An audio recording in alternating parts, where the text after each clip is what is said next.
year ago, the Denver Broncos and Chassa teamed up to do something special. Good morning, I'm Ashley Moore, and those two brought the sport flag football to the Colorado high school scene, giving young female athletes who have always wanted to play football, like myself, a chance. And while it's in what some call a trial period, the hype surrounding one team may be just what it takes to get it commissioned.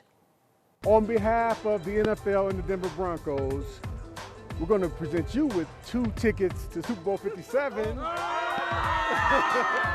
Back are the Chatfield Chargers flag football team for their second season ever.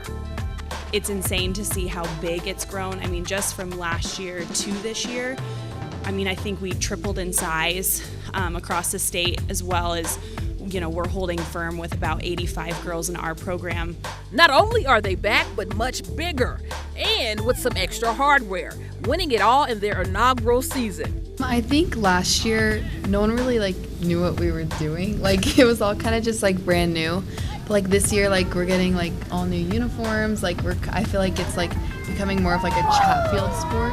Currently in its 3-year pilot program. We're coming up with super fun plays now. But as you can see, it's picking up steam. So what is it like being the group to pioneer an up-and-coming sport?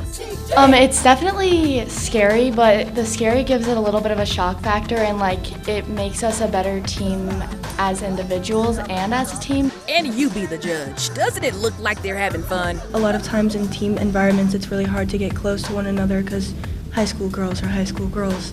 But in this team, it's really interesting to see how there's no drama, there's no anything, and that really helped during the season.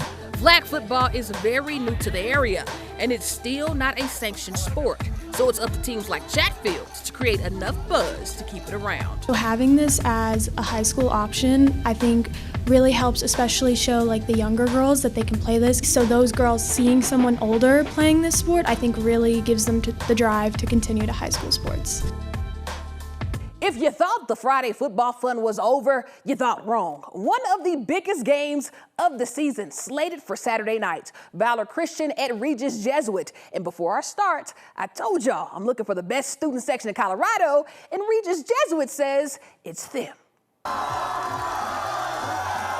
The sea of red versus the mountain of blue. Everyone hyped for this big matchup. The last time these two met were in the playoffs of last year, where Valor sent the Raiders home packing. But what will it be today? Regis Jesuit with it first as Peyton Lindell sees the blitz coming and sends it to Anthony Medina for the first touchdown of the game, 7-zip. Headed over to the second quarter now. Valor is going to call a QB keep. Asher Weiner fakes out the D and the camera.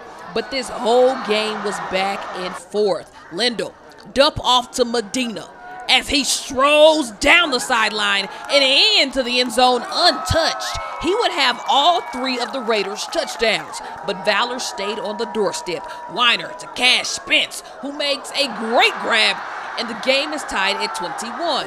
But this field goal for Regis Jesuit would ultimately seal the deal. The Raiders knock off Valor 24-21, and we caught up with the leading man, Anthony Medina, after the game. We wanted that revenge from playoffs last year. Wasn't letting my seniors down last year, so we came back for it, and we're just working. We're just getting started. Well, there was also some action on Thursday night with the defending 4A state champion Broomfield Eagles at the Longmont Trojans. And we'll pick this one up in the second quarter. Broomfield leads 7-zip when QB CT Worley calls a keeper, drives it up the middle, but decides to kick it out for the 5-yard touchdown run. It is now 14-0, and it would take Longmont until the third quarter to get on the board. Trojans QB Colby Holmes will give the handoff to running back Cole Gaddis, who takes it up the gut and into the end zone for the 10-yard touchdown. Trojans trail 21-7. But Broomfield would be too much. Eagles running back Colin Torres will take the handoff and dive his way into the end zone for the short touchdown. Final, Broomfield 42, Longmont 14.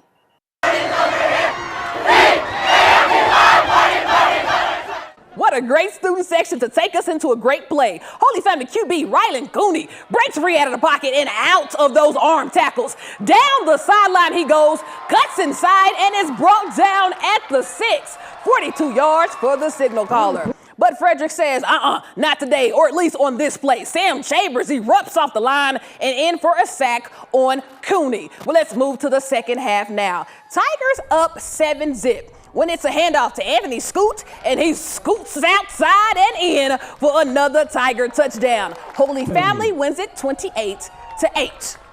Well, can we do an honorable mention? Is that okay? Well, this one's for an honorable performance. Bear Creek's quarterback Ryan Bobick had 5 touchdowns in the first half. Bear Creek played Lakewood in game 1, and they won it thanks to a big performance from Bobick. Well, it's also volleyball season. Many teams played their opener this week, including the Grandview Wolves, who are used to being one of the last teams standing. They took on Ponderosa at home, and their student section brought them in with a warm welcome.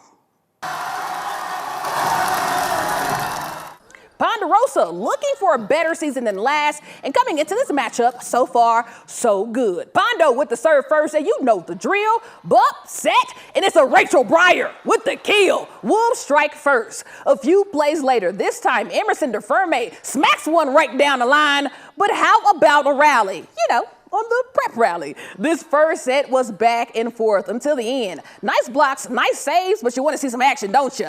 Oh, look at that. But take a look at this. It was a very close range, and this outside hit, that's Elena Douglas right on the line. What a great hit, but it wouldn't be close to enough. Grandview wins in straight sets, and we caught it with the big hitter, Emerson DeFerme, after the game.